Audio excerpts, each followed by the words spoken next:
Hello guys, welcome back to the HardReset.Info channel. In today's video, I'm going to tell you and answer the question if you can pair the left and right earbuds to two other devices simultaneously. So actually, you can interpret this question in two ways.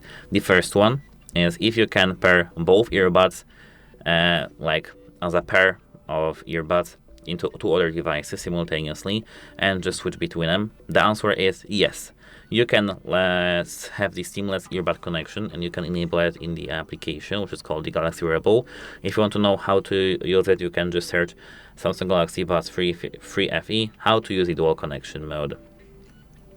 And yes, these headphones are capable of doing so. If the question was about pairing the left earbud to other device and right earbud to the other device, no, you can't do anything like this. You can just use two earbuds at one moment with one device or the second device, but two earbuds, not one with this one with another one. That's impossible to achieve with any device on the planet. That's it. Hope it helps you and have a nice day. Goodbye.